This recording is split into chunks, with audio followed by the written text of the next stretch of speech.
So I went to go see the movie Novocaine, and honestly, well done.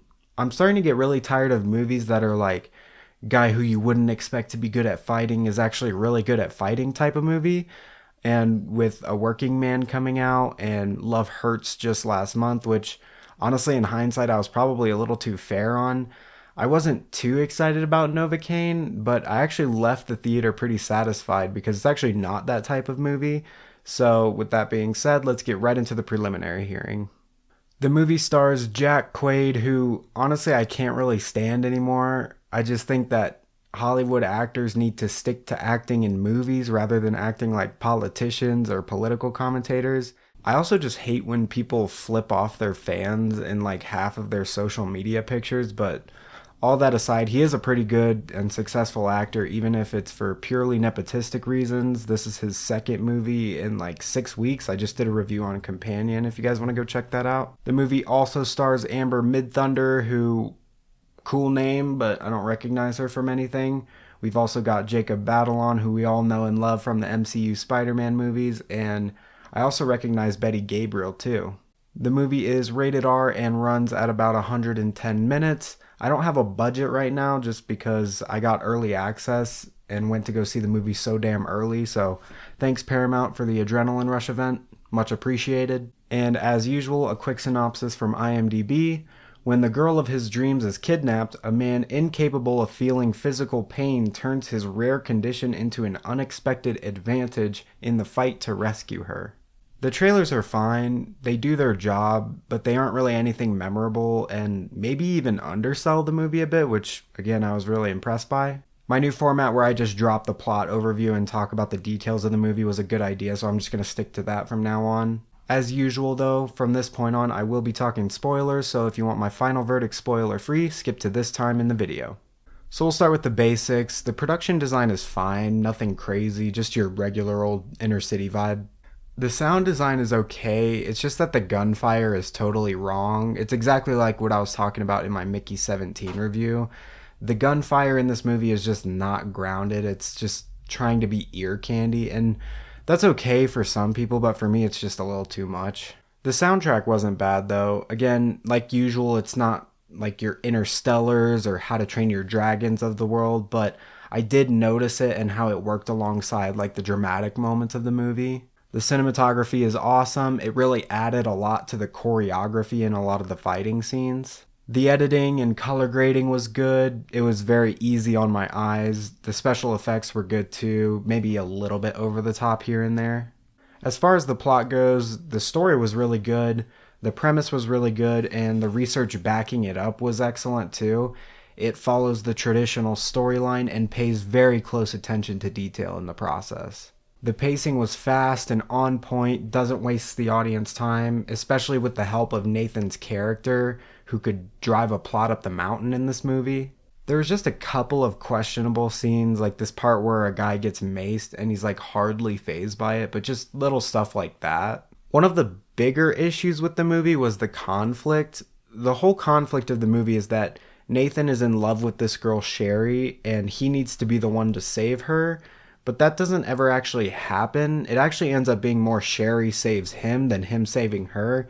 And that's kind of one of the messages at the end of the movie, which is that the damsel needs to save the knight from time to time. Which, I mean, I think it's cute, but while it resolves the conflict, I think it just totally steals Nathan's thunder. The fight scenes are very creatively sound and incredibly innovative overall. It's not your regular old fighters just using random stuff in the environment to fight each other, but instead it's more using Nathan's unique character to engage the audience. You could tell that the writers really sat down and thought of every way they could capitalize on this premise. I will say though, the way that Nathan kills the bad guy at the end of the movie is just way over the top. And I mean, I understand that the movie is really gruesome throughout, but this one just made me feel a little bit uncomfortable.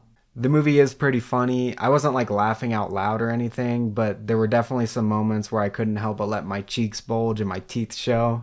And as far as the characters go, I really liked Nathan Caine. The condition that he has where he can't feel pain is a real one, and the people who have it need to be monitored very closely so they don't fucking die. And in Nathan's case, he's kind of been locked away for his entire childhood and into his adulthood with no real way to address his condition. But throughout his story, we see him let it go and use it as a weapon, and it makes for a really good character arc. Nathan is no MMA fighter, so the way they justify his intelligence in place of that was done quite nicely because his condition is so chronic and unpredictable. He has to have a bunch of medical knowledge to be able to deal with certain situations, so the way they set everything up is really good. One thing that was kind of weird about Nathan, though, is that he's very, very tatted up. I mean, look at this picture. Does this look like the kind of guy who would be covered neck to fucking toe with tattoos? Yeah, me neither. I honestly think if they didn't include that, it wouldn't change very much about the movie, except for obviously the tattoo parlor scene. And I mean, it wasn't too bad, but it just kind of took me out of the immersion a little bit. Then we have Sherry, who's Nathan's love interest, and she's kind of a different story because it turns out that she actually is siblings with the robbers who took her hostage during the bank robbery and kind of used Nathan as a way to get into the vault at the bank. And I mean, I guess it was a good plot twist and all, but from then on, I just kind of had a hard time giving a shit about Sherry. There wasn't really much more that indicated that her relationship with Nathan was anything more than just this robbery. So it kind of made all of Nathan's sacrifices seem pointless and her eventual redemption feel unearned. And I mean, I would have been okay with this plot twist, but only if it was more like the movie Allied, where his wife betrays him and then she earns his trust back. We don't really get much of that with this movie. It just kind of expects that we trust her again instead of our trust being earned, because she still had a hand in the murder of the bank manager and like 12 cops. I also didn't really think that there was enough romantic buildup between Sherry and Nathan. They go on a couple of like half-hearted dates, they flirt with each other a little bit, and then they sleep together, which I mean in general is fine, but as far as this plot was concerned, I think it just jumped the gun a little bit and left not much room for more romantic tension. In storytelling, when there's a narrative that provokes a protagonist to seek closure with something, whether it's a person that they're in love with or someone they're grieving, I find that it's best when they have half closure at the beginning of the movie, and then by the end, they have full closure or at least more closure, like in The Amazing Spider-Man 2 with Peter and his dad. I say all that to say that Nathan sleeping with Sherry kind of gets in the way of the closure of their relationship as it's kind of progressing. Then you have the character Roscoe, who there's not really much to say about him other than he complements Nathan's character really well. I'd say he's pretty much the epitome of what a supporting character should be in a movie. The two detectives are fine, but it's just that I'm starting to see this pattern in media with the whole male-female investigative duet, where the female is just like completely competent and totally mature, but the male is just this pussy-ass old man with a sorry excuse for a life. We saw it with the TV show Barry and then the movie Hard Eyes just last month. Overall, too, the cops in this movie at large are just extremely incompetent. There's plenty of moments when they do things in the movie that cops would never do in real life. Close to the end, one of the detectives shoots one of the robbers, and instead of handcuffing him like you're supposed to, he just drops a "he's cooked," and then they just move on and forget about it. And then obviously the guy sits up and starts shooting cops. And I mean, I'll admit that I didn't see it coming, but in hindsight, it was super convenient writing and was just totally unjustified. Alright, I guess this time we'll finish off with politics. The writers, for the most part, did an excellent job writing this movie, but similar to the movie Companion, they got a little bit greedy here, and there's just some parts that I cannot ignore. Starting off with the more subtle stuff, there's this big-ass dude with a nice old pinwheel on his neck, and they don't really elaborate too much on it, and I understand that that's not exactly political, but it is pretty pointless because it's trying to show you how scary and mean he is, but the dude is already like 8 feet tall and built like an ox, so I just thought it was kind of unnecessary. Then there's this part where Nathan's talking to the detectives on the phone, and he just flat out says, "You guys don't give a shit about us." And within the context of that scene, there was no reason why he should have said that other than he's someone who's automatically distrustful of cops in general. And I know someone's going to say like, "Oh, that's super petty," and it doesn't really matter that much that he said that. Well, if it doesn't matter that much, then why did he say it? Because you can remove it and it wouldn't change anything at all. Then it starts to get interesting when Nathan breaks into one of the robbers' houses and learns that he's a doomsday prepper with heavy beliefs on gun rights. And he literally says ew to the idea of a combat veteran stocking up on ammunition and supplies in case of an emergency, which I know that sounds crazy to some people, but it's not really as nutty as you think it is. Oh man, and then the worst part comes at the end. Now, at this point in the movie, Nathan has committed enough crimes to basically just send himself to jail for life, but because he saved a police officer's life earlier in the movie and because he has friends who can vouch for his good character, the judge is going to give him a break.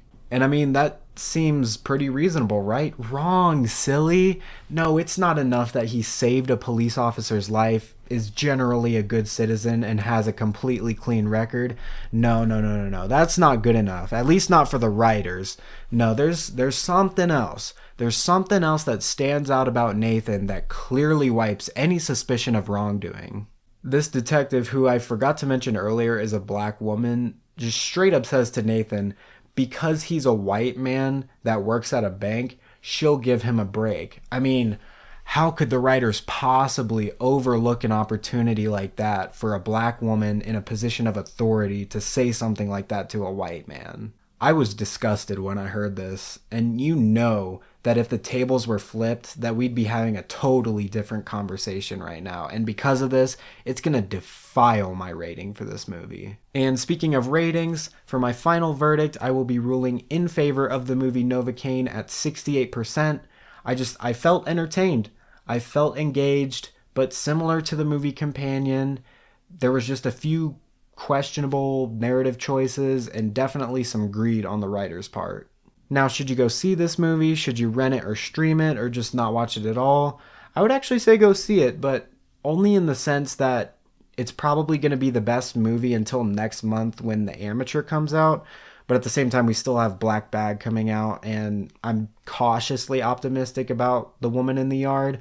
But we'll see. Other than that, you could just go see it as a fun comedy date night flick or just stream it. I just think that the movie theater probably wouldn't add much to the movie that your TV at home wouldn't. Anyways, that's all for today. If you enjoyed this review, please consider dropping a like and hitting the subscribe button. But that's all for this case. This court's adjourned.